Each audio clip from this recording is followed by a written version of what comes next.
तो आज हम स्टार्ट करते हैं। हमारा आखिरी टॉपिक रह गया इस चैप्टर में से रिप्रोडक्टिव हेल्थ और डिजीज़ के बारे में देखेंगे और कॉन्ट्रासेप्टिव मेथड्स देखेंगे कि वो कैसे कैसे करके किस किस तरीके के मेथड होते हैं। ठीक है, तो सबसे पहले देखो रिप्रोडक्टिव हेल्थ में बात करें तो रिप्रोडक्टिव हेल्थ क्या होती है। इसमें लिखा है it is a condition of overall physical mental and social prosperity, not just the reproductive disease. का मतलब पता है क्या, इस लाइन का मतलब ये है कि जैसे रिप्रोडक्टिव हेल्थ की बात हम कभी कभी करते हैं तो हमें ऐसा लगता है कि शायद रिप्रोडक्टिव ऑर्गन्स में अगर कोई डिजीज़ है या कुछ है सिर्फ उस पे मैटर करती है रिप्रोडक्टिव हेल्थ, तो ये गलत है। यहाँ पे इसमें लिखा है कि ये ओवरऑल फिजिकल मेंटल हमारे मतलब फिजिकल मेंटल या सोशल प्रेस्पेरिटी पे भी डिपेंड करती है। ऐसा नहीं कि सिर्फ रिप्रोडक्टिव डिजीज़ ये सब हो गई तो रिप्रोडक्टिव हेल्थ खराब होती है, वो हमारे फिजिकल मेंटल इन सब चीज़ों पे भी डिपेंड करते हैं। तो रिप्रोडक्टिव हेल्थ ये होती है। ठीक है, अब देखो डिजीज़ की बात करते हैं तो एसटीडी से बात करते हैं। एसटीडी क्या होती है, सेक्सुअली ट्रांसमिटेड डिजीज़, यानी कि मीटिंग के दौरान या फिर सेक्स के दौरान अगर कोई भी डिजीज़ एक से दूसरे में शिफ्ट हो जाती है उसी को सेक्सुअली ट्रांसमिटेड डिजीज़ बोलते हैं।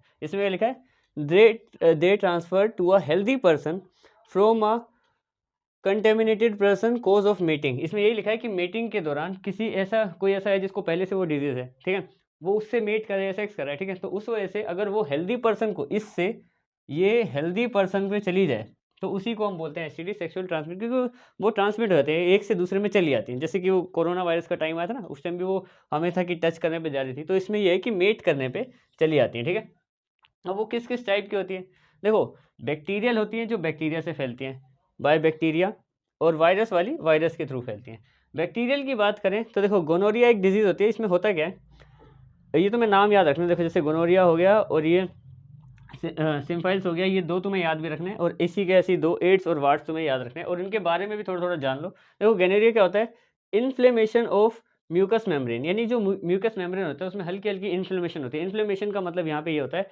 कि या तो कोई इंजरी या तो कोई मतलब जलन या फिर उसके अलावा कोई इन्फेक्शन, ये चीज़ें उसको इन्फ्लेमेशन कहते हैं कि ये सब चीज़ें फील होने लगे। ठीक है, इन्फ्लेमेशन इसमें होता क्या है, victim feels burning and pen during urination, यानी कि जब भी हम यूरिनेट करते हैं या फिर टॉयलेट करते हैं तो उसके दौरान उनको बर्निंग, जलन या पेन या दर्द होता है, तो वो गिनेरिया का सिम्टम्स होते हैं। ठीक है, कि मतलब ऐसा हो रहा है तो गिनेरिया का एक बार चेक कराना चाहिए हमें। ठीक है, फिर हम बात करते हैं सिम्फाइलिस के बारे में। इसमें क्या होता है, कोज्ड बाय बैक्टीरियम, पहली बात बैक्टीरिया से फैलती है, तो ये बैक्टीरियम से फैलती है। और इसमें होता क्या है, अफेक्ट म्यूकस मेम्ब्रेन, जैसा हमने यहाँ पे सेम देखा हुआ है, म्यूकस मेम्ब्रेन को अफेक्ट करती है of genital and rectal area, मतलब जो हमारे सेक्सुअल एरियाज हैं उनके आसपास ये उसको अफेक्ट करती है, वो होती है और इस वाले बैक्टीरिया से फैलती है बैक्टीरियम, और इसको हम कहते हैं सिम्फाइलिसिस। ठीक है, तो ये हो गया। अब बात करते हैं बाय वायरस, वायरस के थ्रू कौन सी डिजीज फैल जाती है। ठीक है, वायरस के थ्रू देखो सबसे पहले तो एड्स आती है। डेफिनेशन वगैरह इसमें एक एक नंबर में तुम्हारे बोर्ड में आ सकती है।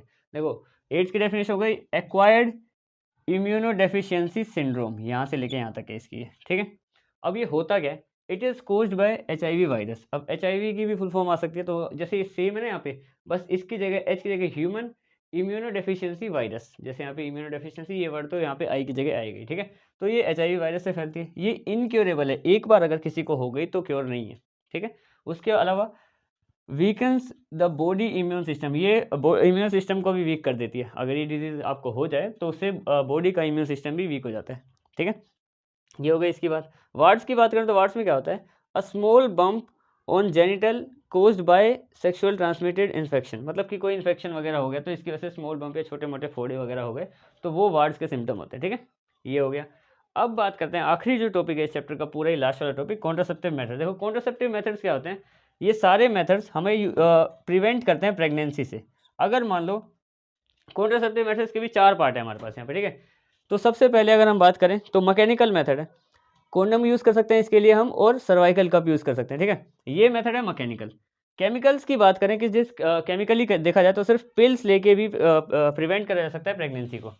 उसके बाद आता है एक surgical method. Surgical method basically ऐसा है कि जो मतलब कंप्लीटली एक तरीके से उसके बाद आप कभी भी मतलब क्या बोलते हैं उसको, उसके बाद आप मेट नहीं कर सकते, मतलब मेट कर सकते हैं पर यह है कि प्रेगनेंसी कंप्लीटली प्रिवेंट हो जाएगी, फिर कभी नहीं होगी।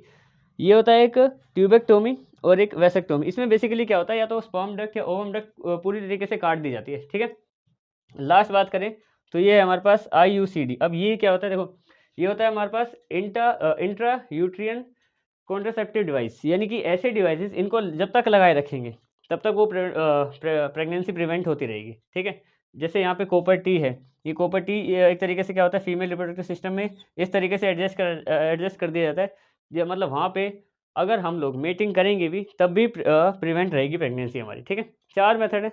मैकेनिकल शॉर्ट टर्म पीरियड के लिए, ठीक है। पिल्स यानी कि अगर केमिकल मेथड्स यूज़ करना मतलब दवाई वगैरह खा ली तो भी हो जाएगा। ये होता है कंप्लीटली, ये बिल्कुल एक बार कर दी तो फिर उसके बाद मतलब प्रिवेंट ही हो जाएगी प्रेगनेंसी हमेशा के लिए। और इसकी बात करें तो ये मतलब 2-3 साल के लिए हम यूज़ कर सकते हैं इसको।